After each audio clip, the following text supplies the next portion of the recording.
Nós voltamos agora ao Viva Brasília com a Gabriela Prado, porque a defesa de Jair Bolsonaro pediu ao ministro Alexandre de Moraes, do Supremo Tribunal Federal, que esclareça o alcance das medidas cautelares contra o ex-presidente. Gabriela, os advogados afirmaram que Bolsonaro jamais considerou estar proibido de conceder entrevistas, é isso?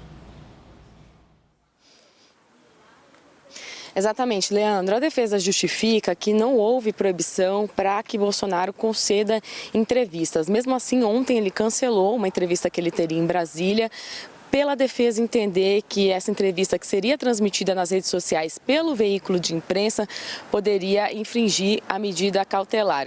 Desde então, o ministro Alexandre de Moraes fez uma decisão esclarecendo que até redes de terceiros Bolsonaro não poderia utilizar, o que fez com que ele cancelasse ontem uma coletiva que ele iria participar na Câmara dos Deputados com outros parlamentares do PL, o Partido Liberal, mas ele acabou fazendo um pronunciamento na saída da Casa Legislativa. Ele mostrou a tornozeleira eletrônica e falou rapidamente com jornalistas.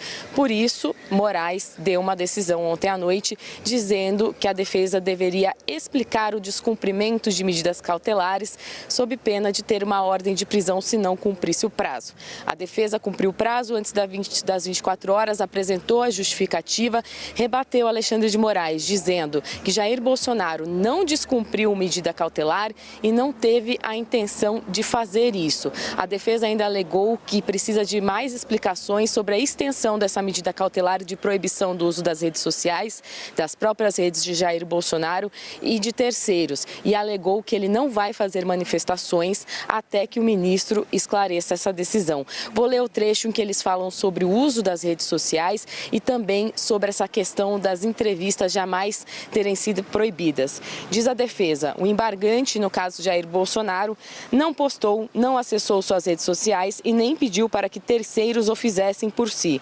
No entanto, insista-se, jamais cogitou que estava proibido de conceder entrevistas, que podem ser replicadas em redes sociais e, ao que consta, a Colém da primeira turma não parece ter referendado tal proibição. Então ele diz aqui que não está na decisão de medida cautelar a proibição de entrevistas, inclusive no que foi referendado pela primeira turma do Supremo Tribunal Federal com 4 votos contra 1. Segue a defesa do ex-presidente.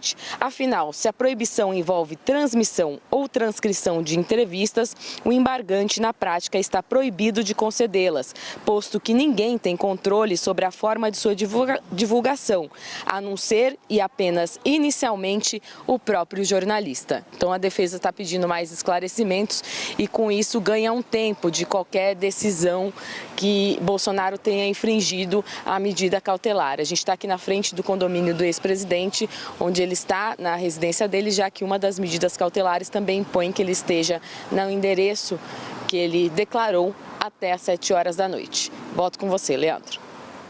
Obrigado, Gabriela.